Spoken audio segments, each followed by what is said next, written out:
이건 내가 진짜 예수 믿는 사람인지 구원받은 사람인지를 결정하는 결정적인 조건이에요. 예수님 보세요. 그렇게 배신을 당하고 제자가 팔아 넘길 이런 상황에서도 사랑하라고 권하잖아요. 내가 그런가? 하나님이 지금 내 안에서 그렇게 사랑으로 역사하는가? 어떤 사랑이죠? 우리 중에 뭐 사랑 안 하는 사람이 있겠습니까? 근데 우리 주님이 말씀하신 사랑은 내가 너희를 사랑한 것 같이 해요. 하나님은 온 인류를 구원하기 위해서 당신의 독생자를 내어주셨어요. 그렇게 사랑하라. 예수님은 우리 죄를 대신 지시고 십자가에 달려 못 박히셨어요. 그렇게 사랑하라. 그게 기준이에요. 예수 믿는 사람이라면, 구원받은 사람이라면 그렇게 사랑하라는 거예요. 여러분, 죄하면은 무슨 생각이 드나요? 살인, 강도, 음란, 방탕한 일, 또는 거짓말하고 다 죄지요. 그러나 우리 예수 믿는 성도에게는 가장 무서운 죄, 더러운 죄는 용서 못하는 거, 다른 사람 판단하는 죄, 사랑하지 못하는 죄예요. 아니, 살인, 강도보다 용서 안 하고 사랑 안 하는 게 더 큰 죄라니. 우리는 그렇다는 거예요. 왜? 십자가의 은혜로 구원받은 자니까. 예수님은 나 위에 대신 죽으시고 하나님은 독생자까지 주시면서 지옥 갈 수밖에 없는 나 구원해 주셨는데, 이 은혜를 안다면 용서하고 사랑하는 것이 우리에게 가장 중요하죠. 여러분이 이 사실을 명심해야 합니다. 우리가 용서하고 사랑하지 않으면 예수를 믿는다는 것 자체가 다 흔들려요. 여러분, 부부싸움하고 난 다음에 큐티해 보셨어요? 새벽기도 갈 때 어떠셨어요? 남편이나 아내가 저 위선자 좀 봐, 어제 그렇게 싸우고 무슨 큐티는 큐티야, 아유 새벽기도는 또 가네. 그게 의식이 되잖아요. 싸우고 미워하고 사랑하지 못하면 내가 예수를 믿는다는 것 자체가 그냥 다 흔들려 버리는 것 같아요. 여러분, 직장에서 싸울 일도 일어나기도 하죠. 누구랑 대판 싸웠어요. 정말 미워요. 그런데 그 사람에게 전도할 수 있어요? 예수 믿으시라고. 입이 떨어지지 않아요. 그러니 여러분, 우리에게 있어서 누구를 판단하고 미워하고 용서하지 않는다는 게 얼마나 무서운 일인가를 알아야 하는 겁니다. 오늘 제자훈련 오리엔테이션을 합니다. 자, 제자훈련 수료식의 수료증은 뭐죠? 예수님처럼 사랑하는 거예요. 그 사람이 예수님의 제자라고 사람들이 다 인정할 것이라고 했잖아요. 여러분, 용서하라, 사랑하라는 것은 우리의 구원 문제와 직결되는 거라는 걸 잊으면 안 됩니다.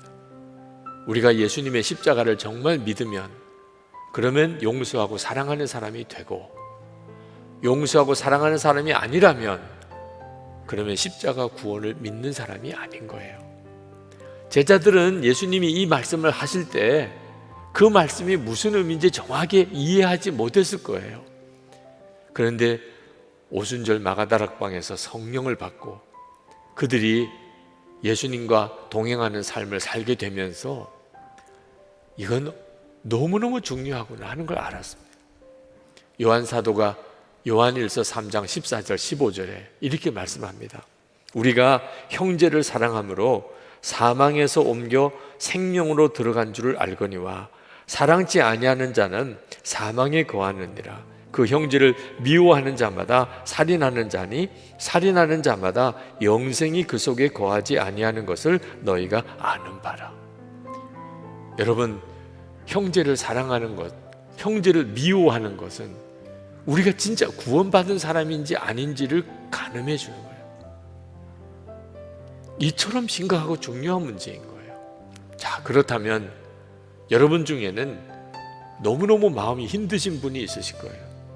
어떻게 예수님처럼 용서하고 사랑할 수 있단 말이냐? 어떻게 사람이 원수를 사랑할 수 있어요? 아니, 함께 사는 가족도 사랑하지 못하고 사는데 어떻게 원수를 사랑하냐 말이에요. 진짜 숨이 콱 막힐 일이죠.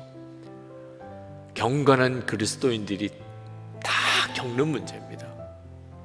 이 용서와 사랑의 문제에 딱 걸려요. 이거 가능한 일인가?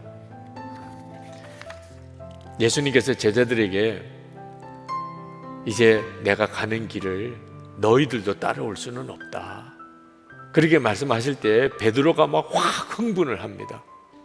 그리고 이렇게 주님께 말씀을 드려요. 주님, 왜 지금은 내가 따라갈 수 없습니까?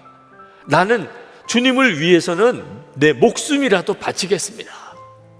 아마 베드로는 이때 아마 눈물을 흘렸을 거예요. 그만큼 베드로는요 너무 섭섭했어.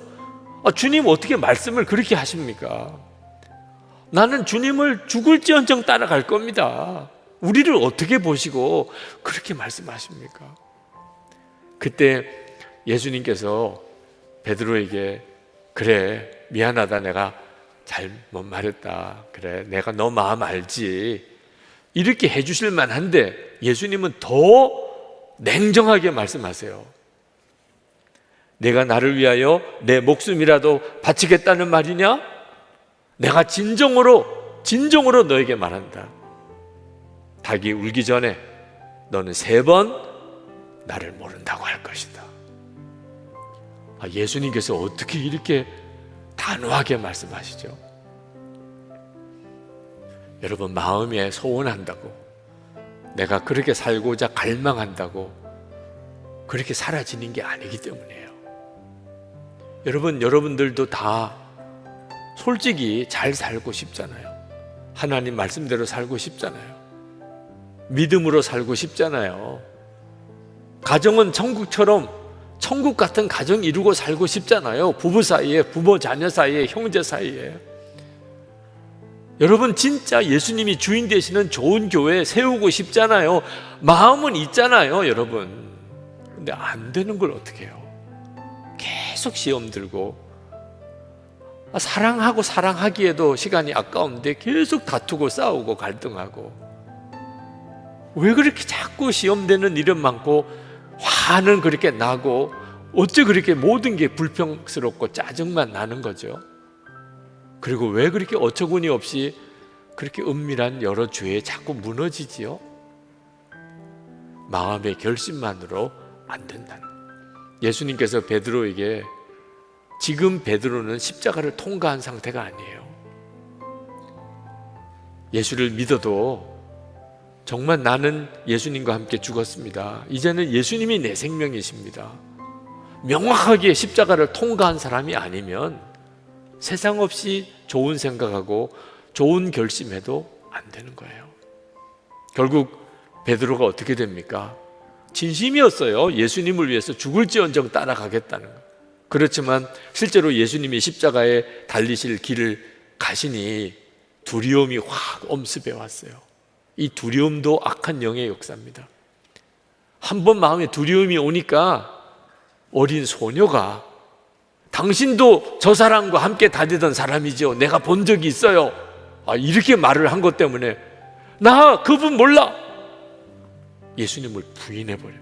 3번씩이나, 3번째는 저주까지 하면서 자기 입으로 그렇게 내뱉어버려요. 그때 닭이 웁니다. 그리고는 꼬꾸라지죠.